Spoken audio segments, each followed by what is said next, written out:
Hello what's up guys, today in this video we will see user schema in our backend application. जी हाँ guys, आज का video बहुत ही special होने वाला है क्योंकि अब हमने स्टार्ट कर दी है हमारे नोट सीरीज में ऑथेंटिकेशन वाला पार्ट। हमने बहुत कुछ कवर कर चुका। Now this is the perfect time to tackle the authentication and authorisation. तो ऑथेंटिकेशन में वी नीड रजिस्ट्रेशन का पेज, वी नीड लॉगिन का पेज। हमने दिखाया कि कैसे आप कुकीज़ को स्टोर कर सकते हो, कुकी पार्सर देखा। बट आज अब हमें इसको और डेप्थ में देखना है and that's why guys now to validate the registration and then log in we need to create the schema. With the help of schema हम ये बताएंगे कि यूज़र जब करेगा रजिस्ट्रेशन तो कौन कौन से फील्ड्स है जिसको कंपलसरी उनको फिल करना ही पड़ेगा। ठीक है, तो वो बहुत ही ज़्यादा इंपॉर्टेंट है एंड ऑलरेडी ड्रिजल स्टूडियो में देख सकते हो, मैं ऑलरेडी जिसको लेके चल रहा हूँ वो कुछ ऐसा दिखेगा। We have ID, name, email, password, created at and then updated at. ठीक है, अभी बहुत कुछ है लेकिन ये कुछ हमारे फील्ड्स है जो आज हमें क्रिएट करना है। ठीक है, तो आई होप आपको ऑलरेडी मालूम है कि स्कीमा क्या होता है एंड फॉर डेटाबेस, एंड मुझे लगता है आपको ऑलरेडी मालूम है। And we are using a drizzle ORM for our database. तो basically guys for MySQL we are using a drizzle ORM, आप इस तरीके से समझ लीजिए। ठीक है, एंड आप ऑलरेडी यहाँ पे देख सकते हो इस जगह पे। So here is the complete drizzle ORM का मैंने बताया, उसके हिसाब से एक प्रोजेक्ट भी मैंने बना के दिखाई एंड कल के दिन हमने रजिस्ट्रेशन एंड लॉगिन पेज बना लिया था। ठीक है, आई मीन थोड़ा टाइम हो गया उसको बट जो भी आई होप आप समझ गए। ठीक है, तो क्या करना है, स्कीमा डॉट JS फाइल पे आइए। And guys regarding source code बिल्कुल टेंशन मत लीजिएगा, गिटहब का लिंक मैं नीचे डिस्क्रिप्शन एंड कमेंट सेक्शन में आपको प्रोवाइड करा दूंगा। ठीक है, तो यहाँ पे आप देख सकते हो कि ऑलरेडी हमारे पास एक टेबल बना हुआ है यहाँ पे for our short links, basically short links table के लिए। तो एक काम करता हूँ ना, इसी को ही मैं कॉपी कर लेता हूँ। सो गाइस यहाँ पे मैं लिख देता हूँ यूजर्स टेबल। ठीक है, यहाँ पे आप सिंपल यूजर्स लिख दो, कोई बड़ी बात नहीं है। अब यहाँ पे देखो ना, वी हैव आईडी जो कि एक इंट होना चाहिए, ऑटो इंक्रीमेंट अपने आप होता रहना चाहिए एंड प्राइमरी की होना चाहिए, यहाँ तक कोई प्रॉब्लम नहीं है। बट अब इसके बाद हमें बहुत सारी चीज़ें जो लगेगी, जैसे यूजर अपना नाम ऐड करेगा। यूजर जब अपना नाम ऐड करेगा तो guys it must be your वैक्यार। ठीक है, इस तरीके से आपको चलना है। इसके अंदर गाइस आपको लेंथ करके एक प्रॉपर्टी है वो मेंशन करनी है, यहाँ पे 255 आप दे सकते हो। फिर डॉट लिखिए एंड बस इतना लिख दो कि नॉट नल। ठीक है, कॉमा दे दीजिए। ठीक है, यहाँ पे हो गया। देन वी हैव एक काम करते हैं, let's go with email. Again it's a var character. इसकी भी जो कर्ली ब्रेसेस में we have a length, length दे दो 255। ठीक है, डॉट। अब यहाँ पे कुछ चीज़ें हैं जो इंपॉर्टेंट है, जैसे नल नहीं होना चाहिए एंड ईमेल ऑलवेज यूनिक होना चाहिए। So we have a unique property also, इस तरीके से। ठीक है, उसके बाद guys we have a password and इतना याद रखना, ये बहुत इंपॉर्टेंट है, ये जो भी नाम आप लिख रहे हो हमारे टेबल में एज अ फील्ड यही ऐड होने वाले हैं। ठीक है, तो पासवर्ड का भी we have a variable character and यहाँ पे हम चलते हैं, बेसिकली इसको भी लेंथ दिया है। ओके, सो इट्स लेंथ दे देते 255 डॉट, ये भी नल नहीं होना चाहिए। ठीक है, यूनिक की कोई नीड नहीं, पासवर्ड अब बहुतों का सेम हो सकता है, हम कुछ नहीं कर सकते। बट हाँ, हम आगे hashing and all those things देखेंगे कैसे हम उसको सिक्योर कर सकते हैं, है ना। So let's go with created at लिखा है मैंने। ओके, अभी क्रिएटेड एट से ये कब क्रिएट हुआ था वो हमें पता चलता है। We have a time stamp. ठीक है, इस तरीके से। एंड तो गाइस अब ना यहाँ पे एक चीज़ ध्यान देना कि ये जो भी हम फील्ड्स लिख रहे हैं वो हम जावास्क्रिप्ट बेसिकली जब हम कोड कर रहे हैं ना हमारे एप्लीकेशन में, तो मुझे अगर पर्टिकुलर इस फील्ड को टारगेट करना हो तो मैं ये नाम, अगर मुझे पासवर्ड को टारगेट करना हो तो मैं इसको यूज़ करूँगा। लेकिन जब भी आप कभी भी डेटाबेस पे डेटा स्टोर करते हो, हम कभी भी कैमल केस मोस्टली यूज़ नहीं होता है, हम नॉर्मल कन्वेंशन यूज़ करते हैं, दैट इज़ योर अंडरस्कोर। तो मैं दैट्स वाई क्रिएटेड एट इस तरीके से लिख दे रहा हूँ। तो ये तो हम जब कोड लिख रहे हैं, अगर इनकेस मुझे कुछ क्रिएटेड एट वाली फील्ड को अपडेट या कुछ भी करना रहा तो मैं इसको टारगेट करूँगा, ये इसको छूने वाला मैं नहीं हूँ। ये बस क्या होगा,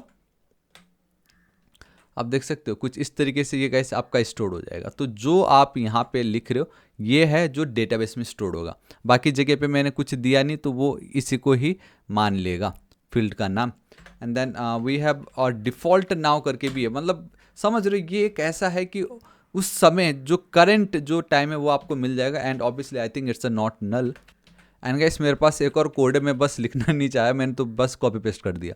अपडेटेड एड टाइम स्टैम्प, ये default now, on update now and not null. अब इतना आपने काम कर लिया तो गाइस अब हमारा काम खत्म हो गया, वीडियो ऑलमोस्ट ओवर होने वाला है। बट यहाँ पे एक चीज़ ध्यान रखिएगा, जब भी आप कभी भी ड्रिजल ORM में काम कर रहे हो एंड कभी भी अगर आपका स्कीमा में आप कुछ भी चेंज करते हो, देन ये एकदम कंपलसरी है कि आपके MySQL सर्वर को पता चले कि भाई आप एक और न्यू टेबल क्रिएट करना चाह रहे हो फॉर यूजर्स, जिस पे आप डेटा ऐड करना चाहोगे। तो ये बताएगा कौन, राइट? तो उसी के लिए ही अगर आप देखते हो तो हमने यहाँ पे ऑलरेडी ये कोड लिख रखा है एंड मैंने ऑलरेडी गिटहब का लिंक प्रोवाइड कर दिया। आई होप आपने इसको कॉपी पेस्ट किया होगा। Drizzle ORM में always we need to first generate the corresponding MySQL का code, then we need to migrate that code to the MySQL server, तब जाके उनको पता चल जाता है। तो ये 2 स्टेप तो करना ही करना है, ठीक है? तो इसको मैं हटा देता हूँ, ध्यान से देखिएगा। अगर मैं आपको दिखाऊं, ठीक है, ध्यान से देखना guys. So we have a Drizzle, या ठीक है। तो यहाँ पे आप देख सकते हो Drizzle है, Drizzle में we have a migration and एक डेटा आपको दिखाई दे रहा है जिसमें सिर्फ और सिर्फ एक शॉर्ट लिंक है। उसके अलावा तो यहाँ पे कुछ भी नहीं है। लेकिन अभी तो मैंने क्या बनाया, यूजर्स टेबल बनाया, उसका कॉरस्पॉन्डिंग SQL कोड कहाँ है, मुझे चाहिए वो, ठीक है? तो आप देखो ध्यान से, npm run db and then we need to go with the generate. तो जब आप जनरेट लिखते हो इस जगह पे देखना कुछ तो हो जाएगा रिफ्लेक्ट। ओके, ये चेक करने की कोशिश कर रहा है एंड ओके, थोड़ा सा समय ले रहा है, I don't know why, but इतना समय तो नहीं लेना चाहिए। एंड बूम गाइस, सी आप देख सकते हो कि योर SQL माइग्रेशन फाइल इस तरीके से यहाँ पे हमें मिल चुका है। ये देखिए, अभी जस्ट मैंने जो क्रिएट किया था वो इस तरीके से हमारा जो SQL कोड है, MySQL बेसिकली, उसमें वो कन्वर्ट हो चुका है। अभी भी गाइस ये जो पार्ट है ना, हमारे सिस्टम पे ही है, हमारे इस फाइल के अंदर ही। अब हमें ये MySQL को पुश करना है, MySQL सर्वर पे इसको अब ऐड करना है, क्योंकि हम यही कोड इसी तरीके से टेबल बनाते थे ना, राइट? अब हम MySQL तो यूज़ नहीं करें उसको, और सिंपली देखो ना कितना कुछ था, उसको हमने किस तरीके से यहाँ पे बनाया था, राइट? यहाँ पे इस तरीके से। तो अब क्या करना है, अब कॉरस्पॉन्डिंग कोड तो आपको बन के रेडी हो गया है ना। अब आपको माइग्रेट करना होगा। माइग्रेट करने से पहले मैं एक काम करता हूँ, हमारा जो स्टूडियो है Drizzle ना, आपको स्टूडियो प्रोवाइड करता है जहाँ पे आपका जो सारा डेटाबेस है उसके साथ आप बहुत इजीली खेल सकते हो। You don't need any other, आपका MySQL का सेल कह लीजिए या वर्कबेंच, कुछ नहीं चाहिए। So let's go with studio. ठीक, एक सेकेंड, मुझे सजेशन, वाओ ये बहुत सही है। अब जब सजेशन चाहिए तो सजेशन आ नहीं रहा, अच्छा आ गया। सो आई गेस गाइस कुछ तो प्रॉब्लम हो गया यहाँ पे। Okay, I got it.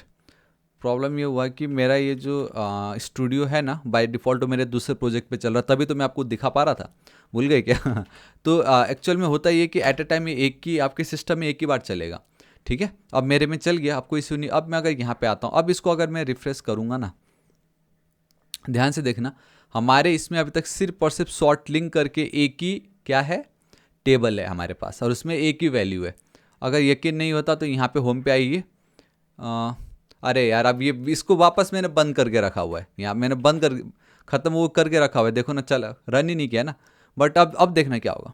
अब जो सबसे ज़्यादा इंपॉर्टेंट है, npm run db and then migrate.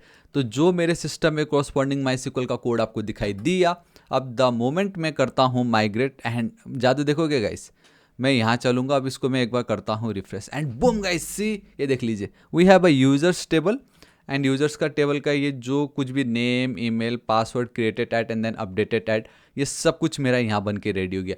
It means कि अब हमारा ये जो टेबल है वो बन के रेडी हो चुका है।